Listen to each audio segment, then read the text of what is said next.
Hello po, magandang gabi po sa inyong lahat. Kaya ko pa napapansin tong taon to. Galing ako sa taas, ito yung nakita ko sa baba ng tulay. Laging naninayin ng sapatos. Gusto kong punta, ako'y naawa. Ito, nakibidyohan ko siya. Ito pa, tahiig na Ayan, ang dami niyang tinitiyeng sapatos, araw-araw. Kada isang araw nakaka 25 piraso. Tuwing linggo lang po. Ayan po, napakasipag. Ako po ay naririto sa kanilang bahay. Ayan, lumalapit. Hindi niya pa alam ako'y papalapit sa kanya. Ayan po, papalapit na ako sa kanya. Hanggang interviewin ko siya. Kuya, ano yung ginagawa nyo sa sapatos? Tineteye nyo? O ano yung pagawa sa inyo? Paggawa to. Napakasipag nyo. May pamilya na ba kayo? Opo, meron na. Ilan ang anak nyo? 3 sa una, 2 na. Bali 5 lahat.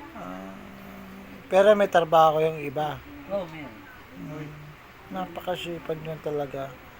Yan ang gusto sa amin pag nakikita. Kanya-kanyang diskarte sa buhay, no?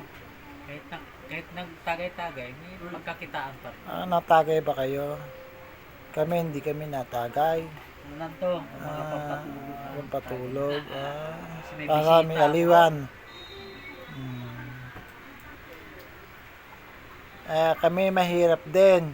Pero bibigyan ka namin ng gantimpala para dyan. Pambili ng kung ano mabili. Sa yung kaya namin. Ito po. Huwag na kuya. Hindi. Hindi, magbabayad naman yung... Hindi. Ito ibigay ko sa inyo. Pag nagkaroon ako, dadagdagan ko pa yan. Tanggapin nyo yan. Ano ang pangalan nyo po sa Facebook? Wilson Victoria. Pero Para malaman ng lahat ng tao na ikay nananahin ng sapatos. Tanggapin ko na to para pag-aaral ko sa test. Yung sabihin nyo ng pangalan nyo sa Facebook para malaman ng page kung tiga saan kayo. Pero sobra-sobra po ito, 1,000 to. Okay na yan, walang problema. Dadagdagan ko pa yan. Vlogger po ba kayo? Vlogger din. Salamat. Pala kayo nagbablog din. Binablog ko lang yung mga sideline mo. Eto ngayon, nakita ko kayo.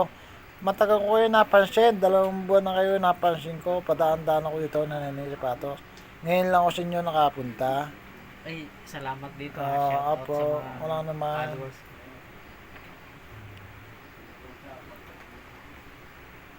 Sige, babalikan ka ng isang araw uli at pupuntahan ka dyan. Maraming salamat po. Salamat.